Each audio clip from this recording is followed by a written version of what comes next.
باللہ من الشیطان الرجیم بسم اللہ الرحمن الرحیم وَإِذَا سَمِعُوا مَا أُنزِلَ إِلَى الرَّسُولِ تَرَىٰ أَعْيُنَهُمْ تَفِيضُ مِنَ الدَّمْعِ مِمَّا عَرَفُوا مِنَ الْحَقِّ يَقُولُونَ رَبَّنَا آمَنَّا فَاكْتُبْنَا مَعَ الشَّاهِدِينَ۔ صدق اللہ العظیم۔ خواتین و حضرات، 7واں پارہ وَإِذَا سَمِعُوا ہے، اس میں جو مضامین آئے ہیں ان پر ایک نظر ڈال لیتے ہیں۔ اس پارے میں 19 رکوع ہیں۔ اس میں 2 صورتیں آئی ہیں، ایک سورہ مائدہ کا بقیہ حصہ، دوسری صورت سورہ انعام ہے۔ پہلے رکوع میں اللہ تبارک و تعالیٰ نے اچھے نصارہ کا تذکرہ کیا۔ مائدہ میں دونوں قوموں کا، یہود اور نصارہ کا ذکر آیا ہے۔ اس صورت کے آخر میں نصارہ پر گفتگو ہوئی ہے۔ ان میں سے جو اچھے نصارہ ہیں، جو گڈ کرسچنز ہیں، ان کے بارے میں ذکر آیا کہ جب انہوں نے سنا نبی کریم صلی اللہ علیہ وسلم سے کلام الہی کو، تو ان کے دلوں نے گواہی دی اور انہوں نے خدا کے حضور اپنی شہادت پیش کی اور کہا کہ اے رب، یہ تو وہ بات ہے جس کی پیشین گوئی ہماری کتابوں میں موجود ہے، اور ہمیں مومنوں میں شمار فرما، ہمارا نام لکھ لے۔ قرآن جب بھی یہود و نصارہ پر کمنٹ کرتا ہے تو ان میں جو بگڑے ہوئے لوگ ہیں ان کے ساتھ ساتھ ان کے اچھے ایلیمنٹس کا بھی ذکر کرتا ہے۔ قرآن جنرلائزیشن کا قائل نہیں ہے۔ رکوع نمبر 2، 3 اور 4، ان 3 رکوع میں اللہ تبارک و تعالیٰ نے شریعت کے قوانین بیان کیے، اکل حلال اور حرام کا تذکرہ آیا، شراب جوا کا ذکر آیا ہے۔ اسی طرح سے حج کے مہینوں میں شکار کرنے کے بارے میں تعلیمات آئی ہیں۔ اگر سمندری سفر ہو تو اس میں شکار کیا جا سکتا ہے احرام کی حالت میں، اور زمینی سفر ہو تو اس میں شکار نہیں کیا جا سکتا۔ یہ 19% حصہ ہے مضمون کا۔ پھر 4 رکوع آئے ہیں، 7، 8، 9، 10۔ اس میں جہاں سے سورہ انعام شروع ہوتی ہے، توحید، رسالت اور آخرت کی بنیادی باتیں بیان کی گئیں۔ اللہ تبارک و تعالیٰ نے آسمان و زمین میں، انسانوں کے اطراف میں بے شمار نشانیاں پھیلا دی ہیں، جنہیں دیکھ کر انسان نبی کریم صلی اللہ علیہ وسلم کی دعوت کی حقانیت کو سمجھ سکتا ہے۔ سورج، چاند، ستارے، یہاں تک کہ جو پرندے اڑتے ہیں آسمان میں پر پھیلا کر، ان سب میں تمہارے لیے بے شمار نشانیاں ہیں، کیا تم غور و فکر نہیں کرتے؟ یہ 25% مضمون ہے۔ اس کے بعد رکوع نمبر 11، 12، 13 اور 14، ان 4 رکوعوں میں اللہ تبارک و تعالیٰ نے قریش کو بیسیکلی ایڈریس کیا اور دیگر اقوام کو، قیامت تک آنے والی قوموں کو ایڈریس کر کے بتایا کہ اللہ تبارک و تعالیٰ کے ہاں بندوں کے ساتھ کچھ ایتھیکل ریلیشن شپ ہے، کچھ قوانین کی بنیاد پر اس کا تعلق ہے۔ اس کی بنیاد پر اللہ تعالیٰ قوموں کو عروج عطا کرتا ہے اور بعض مرتبہ قوموں کو زوال عطا کرتا ہے۔ وہ سب الٹ اپ نہیں ہوتا، بلکہ اس کے ہاں ایک قانون وضع شدہ ہے، اس کے مطابق وہ قوموں کے عروج و زوال کا فیصلہ فرماتا ہے۔ یہ 25% مضمون ہے۔ اور اس کے بعد حضرت ابراہیم علیہ السلام نے جس طرح سے اپنی قوم کو توحید کی دعوت دی، ایک انوکھے انداز سے دعوت دی، سورج، چاند، ستاروں کا تذکرہ کیا اور ان کی طرف اشارہ کر کے بتایا اور فرمایا کہ جب یہ ڈوب رہے ہیں اور ڈوبنے والے ہوں تو یہ کیا تمہاری رہنمائی کر سکتے ہیں؟ ڈوبنے والوں کو میں پسند نہیں کرتا۔ آرگیومنٹ کا ایک انوکھا انداز ہے۔ یہ 6% مضمون ہے۔ رکوع نمبر 16 میں انبیاء کا ذکر آیا اور نبیوں کے سلسلے میں بتایا گیا کہ سارے نبیوں کی ایک ہی دعوت رہی ہے جو آج محمد صلی اللہ علیہ وسلم تمہارے درمیان دے رہے ہیں۔ یہ 6% مضمون ہے۔ رکوع نمبر 17 میں یہ بتایا کہ یہ قرآن یہ نہیں ہے کہ لوگوں کے لیے بس ثواب کی کتاب ہے، نہیں، لوگوں کو وارن کرنے کے لیے کتاب آئی ہے۔ دنیا میں اگر وہ خدا کے بتائے ہوئے پرنسپلز کے مطابق زندگی بسر نہیں کرتے تو سماج کے اندر جو تباہی آتی ہے، معیشت کے اندر جو پرابلمز آتی ہیں، سیاست کے اندر جو ظلم و ستم ہوتا ہے، یہ ساری چیزوں کی اصل وجہ یہی ہے کہ لوگ الہی تعلیمات کی اتباع نہیں کرتے۔ قرآن ایک وارنر ہے، قرآن ایک انذار کرنے والی کتاب ہے۔ آخر میں رکوع نمبر 18 اور 19 میں توحید کی بے شمار دلیلیں اللہ تبارک و تعالیٰ نے دی، سائنٹیفک پروفز بیان فرمائے۔ خواتین و حضرات، یہ سورہ پر ایک نظر ہم نے ڈالی ہے۔ اب ہم دو اہم اسباق لیتے ہیں۔ سبق نمبر 1 اور رمضان میں جس ترتیب سے ہم چل رہے ہیں اس میں لیسن نمبر 13 اس پر بات کریں گے، اور وہ ہے آبزرویشن پر۔ آبزرویشن اسکلز پر قرآن ہماری رہنمائی کرتا ہے۔ اسکرین پر آپ دیکھ سکتے ہیں ایک آیت ہم نے وہاں پوسٹ کی ہے۔ وہ آیت ہے آیت نمبر 99 سورہ انعام سے۔ اس میں اللہ تبارک و تعالیٰ نے فرمایا وَهُوَ الَّذِي أَنزَلَ مِنَ السَّمَاءِ مَاءً، وہی پروردگار ہے جس نے آسمان سے موسیدھار بارش تمہارے لیے برسائی، فَأَخْرَجْنَا بِهِ نَبَاتَ كُلِّ شَيْءٍ، اور ہم نے تمہارے لیے اس میں نباتات اگائے۔ فَأَخْرَجْنَا مِنْهُ قَذِرًا نُخْرِجْ مِنْهُ حَبًّا مُتَرَاكِبًا، اور اس میں تمہارے لیے سبزیاں اور ترکاریاں اور اناج پیدا کیے، اور ان کے تہ بتہ یا ان کے لیئرز تم دیکھ سکتے ہو۔ وَمِن نَخْلٍ مِن طَلْعِهَا قِنْوَانٌ دَانِيَةٌ، ان میں سے کھجور کے باغات دیکھو، اور ان کھجوروں کو دیکھو جو گچھے دار ہیں اور وہ لٹکے ہوئے ہیں۔ وَجَنَّاتٍ مِّنْ أَعْنَابٍ، ٹٹیوں پر چڑھی ہوئی بیلوں کو دیکھو، انگور کی بیلوں کا مشاہدہ کرو۔ وَالزَّيْتُونَ وَالرُّمَّانَ، زیتون پھل کو دیکھو اور انار کو دیکھو۔ متشابہم وغیر متشابہ، ان میں سے بعض سملر نظر آئیں گی اور بعض چیزیں تمہیں ڈس سملر لگیں گی۔ انظروا الی ثمرہ اذا اثمر وینعہ، دیکھو، آبزرو کرو، غور کرو پھلوں کو جب کہ وہ پکتے ہیں اور ان کے رنگوں میں تبدیلی واقع ہوتی ہے۔ ان فی ذلک لآیات لقوم یؤمنون، اس میں بے شمار نشانیاں ہیں ان لوگوں کے لیے جو یقین کرنا چاہتے ہوں، جو ایمان لے آنا چاہتے ہوں۔ خواتین و حضرات، اس ایک آیت میں اللہ تبارک و تعالیٰ نے آسمان و زمین کی بے شمار نشانیوں کی طرف اشارہ فرمایا ہے۔ آپ اسکرین پر دیکھ سکتے ہیں کہ اللہ تبارک و تعالیٰ نے بارش کا ذکر فرمایا، گرینری کا ذکر فرمایا، اور اناج کا تہ بتہ جمع ہونا اس کا تذکرہ فرمایا، پام ٹریز کا ذکر کیا، اور کس طرح سے کلسٹرز ہیں پھلوں کے، کھجوروں کے جو جھکے ہوئے ہیں، گارڈنس آف گریپ وائنز کا تذکرہ کیا، اولیوز کا تذکرہ کیا، اور انار کا تذکرہ کیا، اور پھلوں کے بارے میں کہا کہ جب وہ پکنے لگیں اور ان کے اندر تبدیلی آنے لگے اس وقت تم غور و فکر کرو۔ یہ ساری چیزوں کو اللہ تعالیٰ نے مشاہدے کے لیے ہمارے سامنے پیش فرمایا۔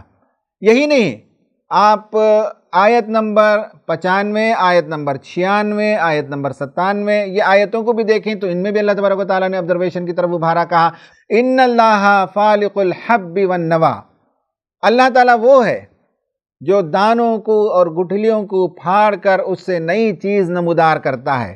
فالق الاصباح، وہ صبح کا نمودار کرنے والا۔ آبزرویشن کی طرف اشارہ فرمایا۔ صبح کا وقت دیکھیے، سورج جب طلوع ہوتا ہے، سورج جب ہورائزن سے اوپر نکلنے لگتا ہے تو اس وقت ہم کہتے ہیں کہ صبح ہو گئی ہے، حالانکہ اس سے پہلے 18 ڈگری پہلے سورج جب نیچے تھا ہورائزن سے، وہاں سے صبح کی شروعات ہو جاتی ہے، جسے ٹیکنیکلی ڈان کہا جاتا ہے۔ آپ دیکھ سکتے ہیں اسکرین پر یہ جو ڈان ہے، یعنی سورج کے طلوع ہونے سے پہلے سورج کی روشنی کے ریفریکشن کے نتیجے میں دنیا میں اجالا شروع ہو جاتا ہے۔ سورج جب زمین کی سطح سے 18 ڈگری نیچے ہوتا ہے وہاں سے ڈان شروع ہوتا ہے، پھر 12 ڈگری، پھر 6 ڈگری پر، پھر 0 ڈگری پر جب آتا ہے تو ہم کہتے ہیں کہ اشراق ہو گیا، سن رائز ہو گیا۔ اس سے پہلے روشنی آتی ہے، اور وہ ڈیزرٹ میں اس کی روشنی الگ ہوتی ہے، شہروں میں اس کی روشنی الگ ہوتی ہے، پہاڑی علاقوں میں اس کی روشنی الگ ہوتی ہے، اور ساحلی علاقوں میں اس کی روشنی الگ ہوتی ہے۔ غور کریں، اسی طرح سے سورج جب غروب ہو جاتا ہے وَجَعَلَ اللَّيْلَ سَكَنًا، اور رات کو اللہ تعالیٰ نے ہمارے لیے باعث سکون بنایا، اسے ہم ڈسک کہتے ہیں۔ جب سورج غروب ہوتا ہے اس کے بعد بھی کافی دیر تک روشنی رہتی ہے، اور اس کا بھی منظر بہت خوبصورت ہوتا ہے، شفق پر لالی نظر آتی ہے، اور ساحلی علاقوں میں اس کی لالی الگ ہوتی ہے، پہاڑی علاقوں میں اس کی روشنی الگ ہوتی ہے۔ یہ جو ڈسک ہے اس کے مناظر بڑے خوبصورت ہوتے ہیں. سورج غروب ہونے کے 18 ڈگری تک جب نیچے چلا جاتا ہے تب تک بھی وہ ہمیں روشنی دیتے رہتا ہے اور اس کی ہلکی سی روشنی ہوتی ہے. تو یہ ڈسک ہے. قرآن نے ان سب پر ہمیں غور و فکر کرنے کے لیے کہا ہے. تو آبزرویشن اسکل پر ہمیں قرآن نے ابھارا ہے، اور خاص کر جو طلبہ و طالبات ہمارے اس پروگرام میں شریک ہوتے ہیں انہیں معلوم ہونا چاہیے کہ قرآن آبزرویشن پر جو ابھارتا ہے وہ سائنس کا ایک بیڈ راک ہے. غور و فکر کرنا یہ سائنسی نقطہ نظر ہے. دنیا میں جتنے لاز فزکس کے، کیمسٹری کے، بایولوجی کے لوگوں نے لکھے ہیں وہ سب آبزرویشن کی بنیاد پر. اس کی شروعات آبزرویشن سے ہے کہ law of gravity who, law of refraction who, light کا معاملہ ہو یا کوئی اور موضوع آپ لے لیجئے، یہ سارے آبزرویشن کی بنیاد پر شروع ہوتے ہیں. پھر اس کے بعد ان کا ڈیٹا جمع کیا جاتا ہے، انہیں انالائز کیا جاتا ہے. آپ دیکھ سکتے ہیں کہ observation is an important part of science. Science کا ایک بہت ہی امپورٹنٹ حصہ ہے. It let's us see the result of an experiment or phenomenon even if they are not the results we expect. غور و فکر کرنے کے نتیجے میں بعض مرتبہ ہمیں وہ نتائج دیکھنے کو ملتے ہیں جس کا ہمیں وہم و گمان میں بھی تصور نہیں تھا. ایسی نئی بات ہمارے سامنے آ جاتی ہے کہ آبزرویشن کے نتیجے میں ہوتا ہے. اور ability to notice and pay close attention to things, یہ ہے پاور آف آبزرویشن کہ آدمی چیزوں کو غور سے، نزدیک سے دیکھے. اسکرین پر آپ دیکھ سکتے ہیں کہ آبزرویشن اسکلز اس کے لیے بہت ضروری ہے. ہمارے طلبہ اور طالبات اس بات کو یاد رکھیں کہ یوز آل 5 سینسز، 5 سینسز کا استعمال ہونا چاہیے.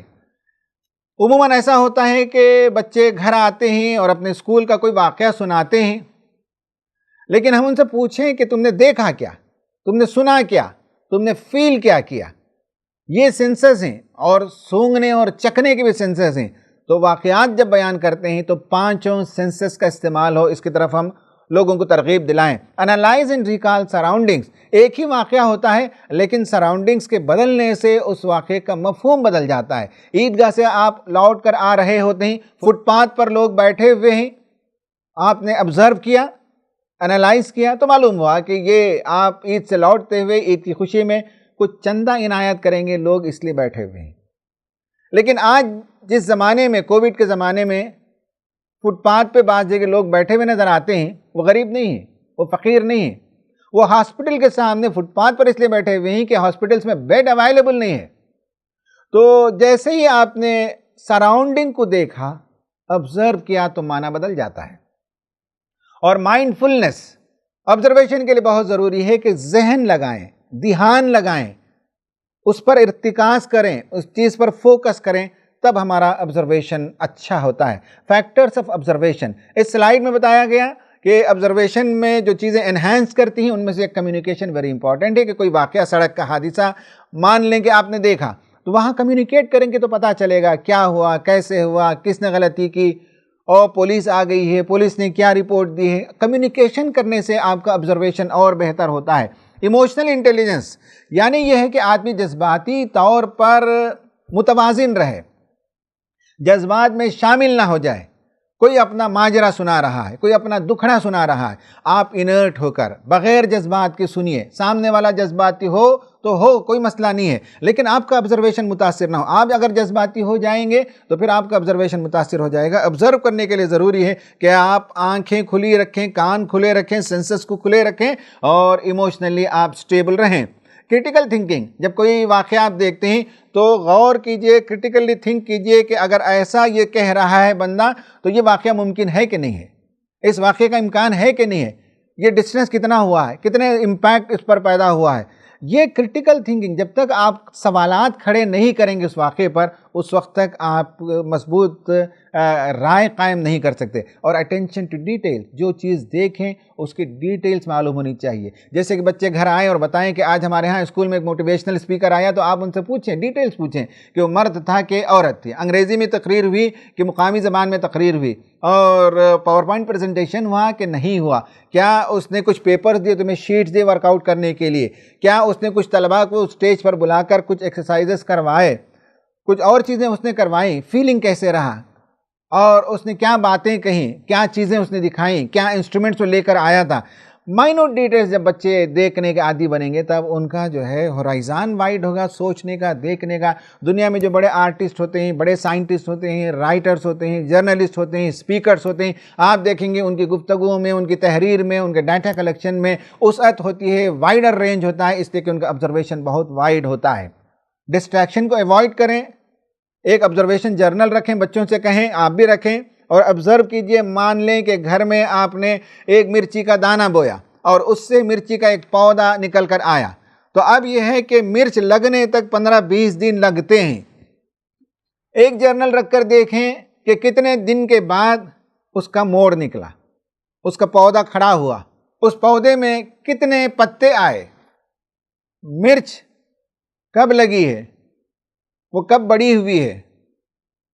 یہ سب چیزیں آپ آبزرو کر سکتے ہیں. کتنی تعداد میں مرچ کی پیداوار ہوئی ہے ایک پودے میں. اس سے آبزرویشن کا اسکل بڑھتا ہے اور ڈیٹیلنگ آدمی جب رکھتا ہے تو آگے چل کر اس سے کوئی قانون وضع کرنا چاہیں تو اس میں آسانی ہوتی ہے. Quantify things as you notice them. جیسے میں نے کہا کہ پتے کب نکلے، کتنے نکلے، کتنی مرچیاں نکلیں، یہ سب کوانٹیٹی یاد رکھنی چاہیے. اور لک فار ڈیٹیلز، باریک تفصیلات کو غور و فکر کرنے کے عادی بنے، نوٹ کرنے کے عادی بنے. خواتین و حضرات، یہ آبزرویشن سے متعلق باتیں رہیں. اس کا ایکشن پلان یہ ہے کہ آپ بھی اور بچوں کو بھی اس کے عادی بنائیے کہ وہ آسمان پر غور و فکر کریں، سورج چاند کو دیکھیں، تاروں کو دیکھیں، پودوں کو دیکھیں، سن رائز کو دیکھیں، سن سیٹس کو دیکھیں، بٹر فلائز کو دیکھیں، پرندوں کو دیکھیں. ان سب کے عادی بنائیے. طلباء کو، بچوں کو انہیں انکریج کیجیے اور خود آپ آبزرو کیجئے اور جرنل رکھنے کے عادی بنیے. بچوں کو بتائیے کہ جرنل رکھیں، نوٹ کریں اپنے آبزرویشن کو. اس طرح سے ہمارا یہ پہلا سبق ختم ہوتا ہے. اب ہم آتے ہیں دوسرے سبق پر.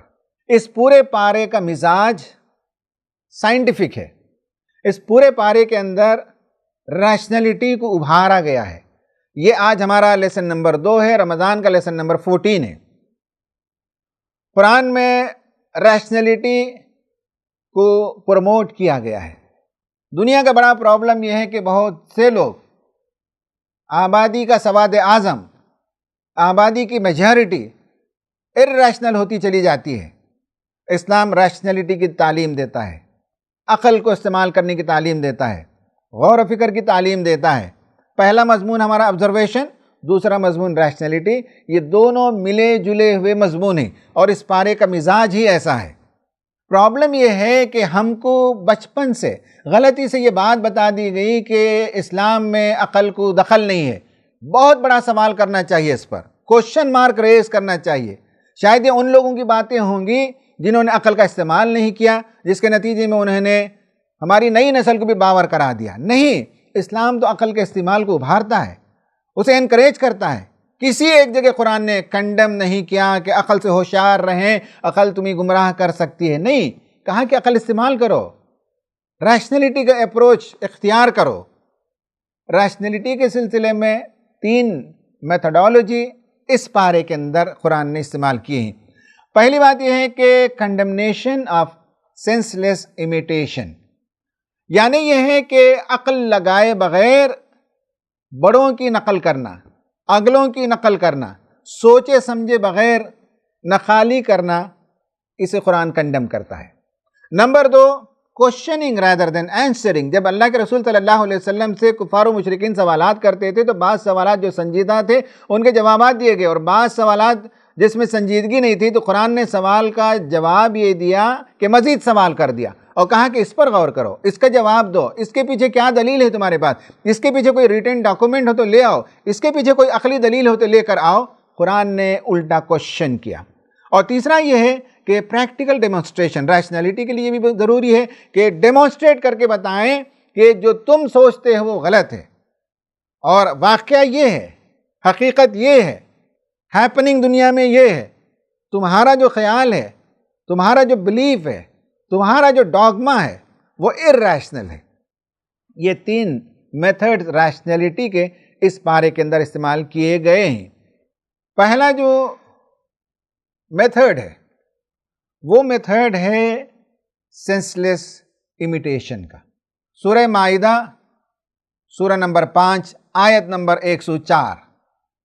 اس میں اللہ تعالیٰ نے فرمایا وَإِذَا قِيلَ لَهُمْ تَعَالَوْا إِلَى مَا أَنزَلَ اللَّهُ وَإِلَى الرَّسُولِ، جب ان سے کہا جاتا ہے کہ آؤ اس چیز کی طرف جسے اللہ نے نازل کیا، رسول کی طرف، قالوا حسبنا، ہمارے لیے کافی ہے، ما وجدنا علیہ آباءنا، ہم نے اپنے باپ دادا کو جس راستے پر پایا وہ کافی ہے ہمارے لیے۔ اولو کان آباؤہم لا یعلمون شیئا، کیا ان کے باپ دادا کو اگر واقفیت نہ تھی، علم نہ تھا، چیزوں کو جانتے نہ تھے، ولا یہتدون، انہیں راستہ نہ معلوم تھا، ان کے پاس ہدایت نہیں آئی تھی، کیا تب بھی اپنے باپ دادا کی لکیر کو پیٹتے رہیں گے؟ کیا اب بھی اسی کی اندھی تقلید کرتے رہیں گے؟ قرآن یہ کوشچن کرتا ہے۔